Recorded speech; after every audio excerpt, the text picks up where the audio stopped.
Hello, Healy family and friends. I want to take a minute and introduce you to some new exciting stuff that we have in the district. We are going to be having for our younger friends some new tablets. These tablets are going to be used for them to access school at home, whether we are in remote, and something that we can use moving forward.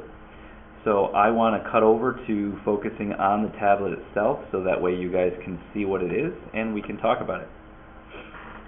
Now on here, this is your standard tablet that many of you may have experience with before, but just want to make sure you know how to use it. So you get it home, what do we do with it? Well, on the tablet, I'm going to talk about some features first before we turn it on. On the back side, you'll notice two big things, one being the rear-facing camera for taking pictures, possibly of homework or different objects that may need to be done by request of your teacher. And also we have a tripod. This tripod will allow you to put it in landscape mode or in portrait mode and have it stand up on its own so that way the kids can be hands-free. In addition to that, on the top side of the tablet we have two specific things. The longer blue piece of plastic with the holes is where the speaker can be found, and then on the right, for you parents, you may want to have your students using headset, and so in between those two blue pieces is the port for the type of headphones that your kids may be using, so you can plug in through the auxiliary port. On the bottom of the tablet, you'll notice two specific things. One being the microphone port. Please don't block that if you're trying to talk to your class because it's going to be muffled or they may not be able to hear you very well. And then in the middle of the two blue pieces of plastic is the micro USB charging port. So before I turn it on, I'm going to show you the features of the micro USB cables. We have two things here. You're going to be given a USB wall plug, very standard for most people with cell phones or tablets. In there you have the USB port where you're going to make sure that you plug it in the correct way, so that way you don't damage either the cable or the plug itself.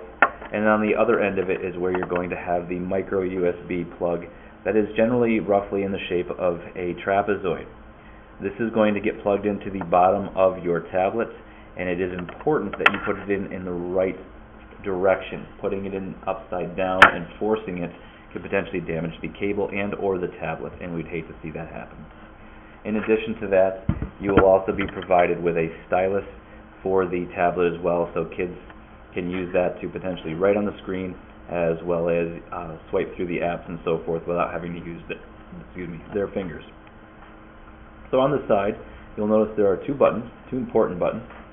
The upper one is the volume rocker, with the volume up and the volume down being on the top and bottom.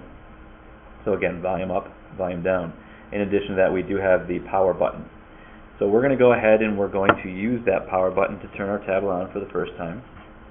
And so I pressed on that side button, and in doing so it opens up the screen. Your battery power will be in the upper right hand corner, so please make sure that this is charged every night so that way your students have a full charged tablet for when they have to use it for school. We're going to swipe up, and once I swipe up will allow you to see the PIN code. For our younger friends, the PIN code will be 1234 to keep it nice and simple for them to log on. From here we have the home screen. This home screen will have some standard apps on here that we want you to focus on. It also has a search bar with a microphone so your students can do a voice search. The three buttons down below on the bottom are the back button, the home button, and then the recent apps button. First thing you're going to do is you're going to scroll down from the top and you're going to want to turn on the Wi-Fi if it's not already turned on. If it is turned on, it doesn't guarantee that you're going to have internet access. So you're going to put your finger over top of that button and hold it down, and this will pull up the menu to select the Wi-Fi network that is at home in your house. Once you select the network that you have in your house, put in your passcode, and then at that point you should have internet on your tablet.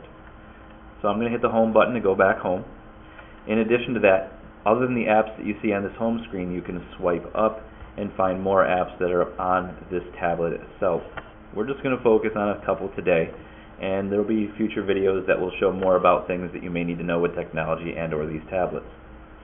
But from this, things that you're going to want to be aware of is the Chrome is your internet browser for the kids to be able to go through and check the internet and search for things, maybe it be pictures for a class project or if they're looking up information. I'm going to hit the home button to go back. We also have Google Meet which is where you're going to be using for your classes, and we have Google Classroom. Now, Classroom is not set up on this tablet just yet, so that's why I'm getting the green screen. But once I do that, again, I can hit back to go back to the previous screen. I can hit the circle for the home button. But if I want to quickly go between the apps that are already open, I hit the square for recent apps. From here I can see, From here I can see all the apps that I've previously opened. So I've got my Wi-Fi settings, Google search, and different things on there. So you can swipe left and right to see what's open. You can swipe up to close things out that you don't necessarily want anymore. And if you want to close everything, you can just hit clear all. And that will close all the apps that are on there. So, again, making sure that you are connected to the internet, making sure that you have Google Classroom, Google Meet, Google Chrome, and in addition to that, Gmail, Google Drive are the other apps that your kids will be using most. On here, the settings, if you need to change anything, has a list of different settings with your display and so forth that you'll need to access at times possibly as well. So again, this is just a very quick overview to get you started and off the ground with your tablet. If you have any more questions or comments or need help with these tablets, feel free to reach out to the school and we'll do our best to assist you as quickly as possible. Good luck, and hopefully you'll enjoy the new technology. I'm sure the kids will do great with it. Thanks. Have a good day.